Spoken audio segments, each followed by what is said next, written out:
تو دوسرا طبقہ کون سا ہے؟ جو بلاتے ہیں تو آتے ہیں اور ساتھ میں بھی لاتے ہیں. جو بلاتے ہیں تو آتے ہیں اور ساتھ میں بھی لاتے ہیں. خوشبو کی طرح خود لگائے اور مہکاتے ہوئے چلے. ابھی خود خوشبو لگائے اور آتے ہوئے سب کو اترنجا کی مثال دی حضور اکرم صلی اللہ علیہ وسلم نے. تو وہ مہکاتے ہوئے آتا ہے. ارے بھی چلو جوڑ ہے، چلو جوڑ ہے، چلو جوڑ ہے. اور یہ بھی بیچارہ اس سے پہلے بلاتا نہیں تھا.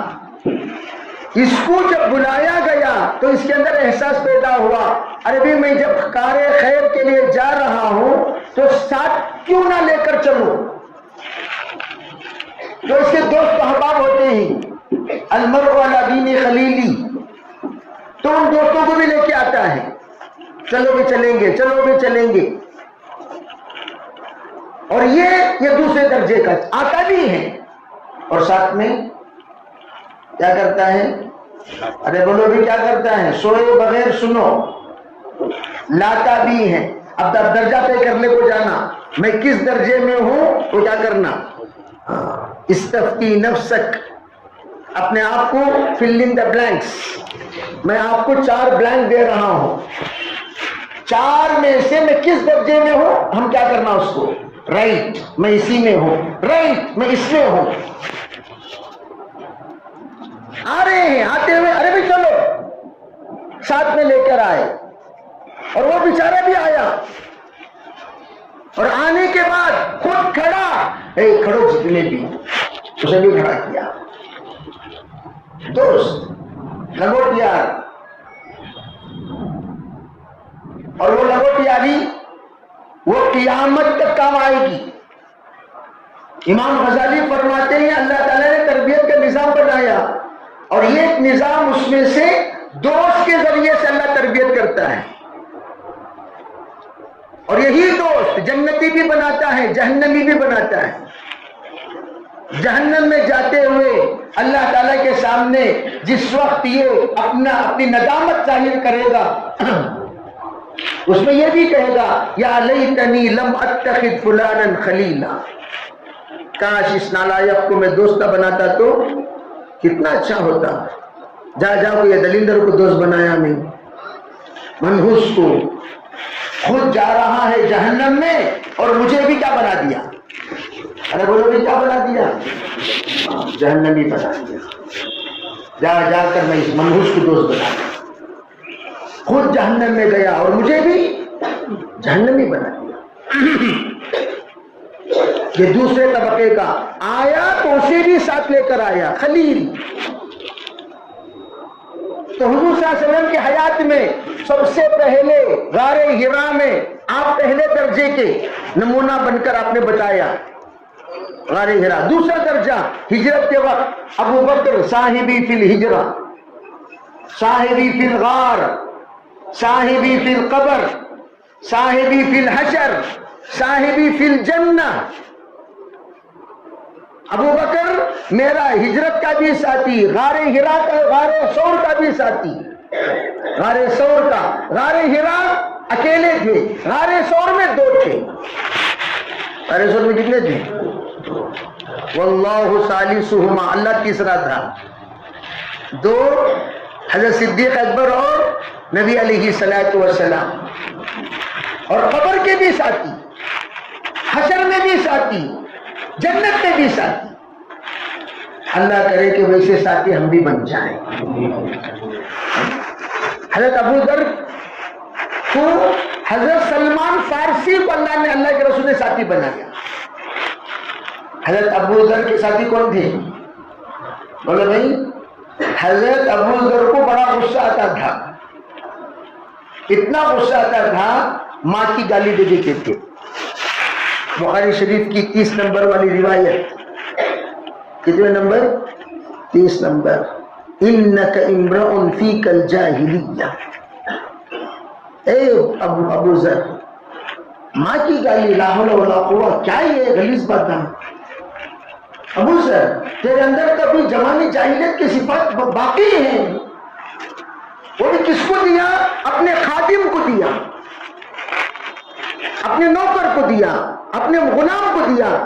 ابھی دیکھو دھیرے دھیرے ہی تربیت ہوتی ہے، تب سب صحابی اٹھاتے ہی اعلیٰ درجے پر نہیں پہنچ جاتے، دھیرے دھیرے۔ حضور صلی اللہ علیہ وسلم نے زبان کے الفاظ کی تربیت فرمائی، میں یہ بتانا چاہتا ہوں۔ پھر جا کر ابو بکر وہ بنے جو براہ راست، ابو ذر وہ بنے براہ راست قبر سے بات کرتے تھے۔ کسے بات کرتے تھے بولو بھائی؟ کون؟ وہ جن کی زبان سے ایک مرتبہ ایسی بات نکل گئی، حضور نے جو بلا کر کہا کیا جی ابھی جہالت کی بات نہ، خالی ٹھیک بات بولے سو زندگی بھر توبہ کرنی۔ ہم لوگوں کو 100 بار بولے ہوتی بھی وہ باتاں، نہ زبان بدلتی، نہ دماغ بدلتا، نہ سوچ بدلتا، نہ فکریں بدلتی۔ جی یہ باتاں نہ تو کرو، نہیں کرتا سوچ نہیں، کیوں نہیں کرو گے؟ نہیں کرے تو کیا؟ نہیں بھائی نہیں کرنا، نہیں کرے تو کیا؟ جو کرنے کی باتیں ہیں وہ تو کرنے نہیں دیتے، جو نہیں کرنے کی باتیں ہیں وہ ضد سے کرتے ہیں۔ اپنی زبان کو قابو میں رکھنے کے عادی بنو۔ یہی زبان آخری وقت میں کلمہ شہادت کی شہادت دینے والی، اس زبان کو گندی مت کرو۔ زبان گندی 4 چیزوں سے ہوتی ہے: غیبت سے، کسی کو حقیر سمجھ کر بات کرنے سے، اور بے جا الزام لگانے سے، اور جھوٹ بولنے سے۔ زبان کیا ہو جاتی ہے؟ زبان گندی بھی ہوتی ہے، کمزور بھی ہو جاتی ہے۔ سکرات کی حالت میں دم درود اس زبان میں نہیں رہے گی۔ سب کو ٹھکا سکتے، اللہ کو ٹھکا سکتے ہیں کیا؟ ارے اللہ کو ٹھکا سکتے ہیں کیا بھائی؟ سب کو ٹھکا کو بڑے صوفی کے سکا کو بڑھ جا سکتی ہے۔ یہ بلی بھی دودھ پیتی، کیا معصوم چہرہ، چھتری کاما کرے سو کرے زندگی بھر، معصوم چہرہ۔ اللہ دیکھ رہا ہے اس کی زبان سے کلمہ نکالے یا نہ نکالے، کون فیصلہ کرے گا؟ ارے بولو بھائی کون کرے گا؟ اس لیے زبان کو کبھی گندی نہ کرو، کبھی گندی نہیں۔ اور اللہ نے جو دعوت کی محنت ہمیں دی ہے وہ کیوں؟ زبان کو پاک کرنے کی محنت، نظروں کو پاک کرنے کی محنت، سوچ کو پاک کرنے کی محنت، فکروں کو پاک کرنے کی محنت، جذبات کو پاک کرنے کی محنت۔ پورے سے ہمارا کام تو بھٹی کا کام کرے گا۔ یہ فرمایا کرتے تھے مولانا الیاس السلام، کیا کام کرے گا بھائی بولو؟ تمام زنگ اتارنے کا کام دعوت کا کام، پورے زنگ اتارنے کا کام کون سا کام؟ خالی رنگ چڑھانے کا کام نہیں، زنگ پہلے اتارو۔ زنگ کے معنی کیا؟ انفیکشنز۔ زنگ کے معنی کیا؟ انفیکشنز۔ کون سے انفیکشن ہیں ان کی سب پہلے ختم کرو۔ انفیکشن ختم کرنے کے بعد ٹریٹمنٹ شروع ہوتی سو، ٹریٹمنٹ کے بعد صحت بنتی سو۔ پہلے کیا کرو؟ اندر سے زہریلے سیلز، زہریلے کیڑے، زہریلے اثرات، زہریلے وہ تمام چیزیں جو کچھ طبیعت میں رس چکی ہیں، بس چکی ہیں، پہلے اسے ختم کرو۔ وہ ختم کرنے کے بعد صحت، صحت کے بعد طاقت۔ پہلے سبب کمزوری کو نکالو، کس وجہ سے آپ ڈھیلے ہوئے اسے نکالو، پھر صحت بنانے کی، پھر طاقت بنانے کی۔ اور اب وہ نکالے نہیں۔ بیمار آدمی کو طاقت کی گولی کھلائے تو کام کرتی کیا تھی؟ آلریڈی کینسر کا پیشنٹ ہونے، طاقت کی گولی کھلا دی، طاقت کی گولی اور کھلاتے رہو گے تو وہ کینسر اور مضبوط ہوتی رہے گی۔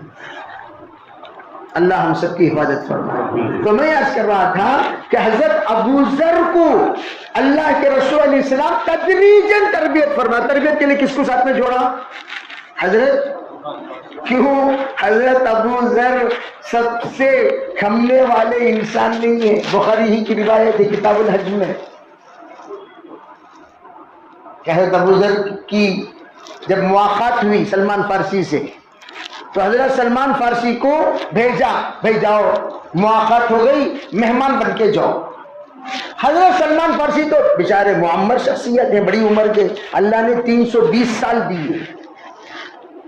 سلمان فارسی کی عمر کتنی؟ 300. بہت بڑی عمر کی. چہرہ ذرا چھوٹا ہو گیا تھا سلمان فارسی کا تو حضور صلی اللہ علیہ وسلم فرمائے سلمان ادھر آؤ، ادھر آؤ. سلمان منی، سلمان من اہل بیتی، سلمان میرا ہے، سلمان میرے گھر والا ہے. سلمان کوئی معمولی ہستی نہیں.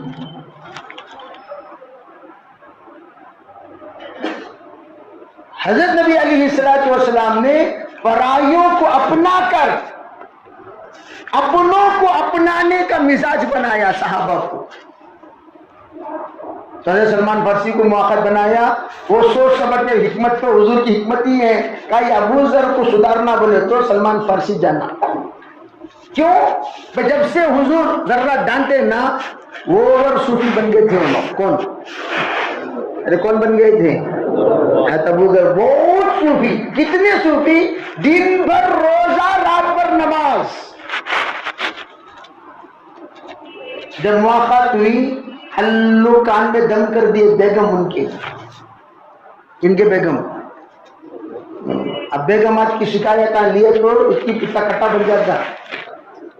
میں ہمیشہ کہا کرتا ہوں بہت صوفی سمجھو لوگ ایک بار مسکرات کے جوڑ میں تمہارے شوہر کیسے ادھر لکھو دیو ماں کر دو اتنا بڑا کٹا آ جاتا. بولتی کہ نہیں بولتی؟ تو وہاں کیا ہوا؟ بیگم نے دم کر دی. حضرت ایسا ہے حضرت ابو ذر کے گھر میں حضرت سلمان فارسی آئے اور آنے کے بعد کھانا کھائے. کھانا سے فارغ ہو کر ہلو حضرت ابو ذر مصلی اٹھائے. کہے کے لیے بولو نماز پڑھنے کے لیے. تو حضرت سلمان فارسی مصلی رکھو، وہاں مصلی رکھو جی، آرام کرو نم.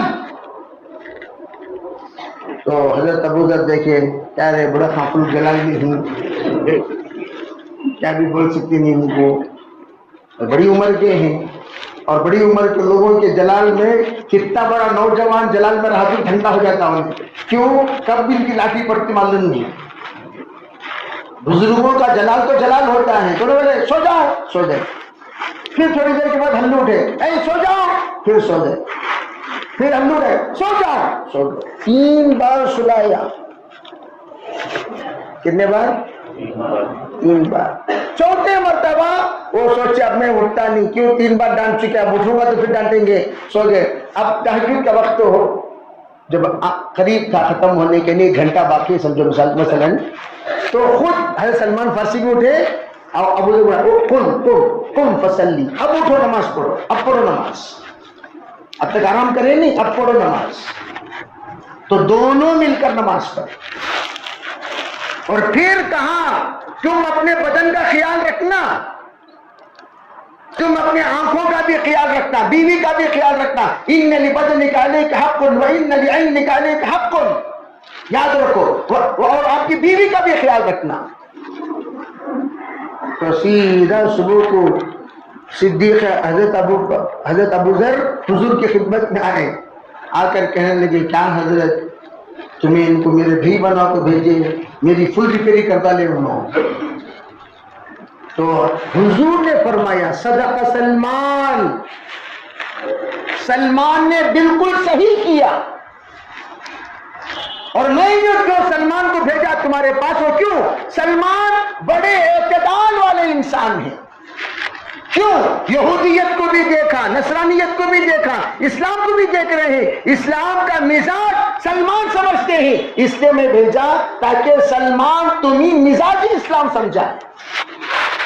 تو مزاج اسلام کیا ہے؟ مزاج اسلام یہ ہے کہ ہم آئیں تو ساتھ لائیں، ہم کریں تو ساتھ کرائیں، ہم چلیں تو ساتھ چلائیں، ارے سب کو نہ صحیح، کم از کم تم اپنی بیوی کو تو چلاؤ. ارے کوئی تمہارا ساتھی نہیں بنا. ہمسر کہتے ہیں بیوی کو، شریک حیات کہتے ہیں اردو میں، لائف پارٹنر کہتے ہیں انگریزی میں. تو آپ اس پارٹنر کو تو چلاؤ بھائی. تو میں عرض کر رہا تھا یہ دو طبقات ہیں، سنگل چلنے والا طبقہ، ڈبل چلنے والا طبقہ، یہ دونوں مطلوب ہیں شریعت میں.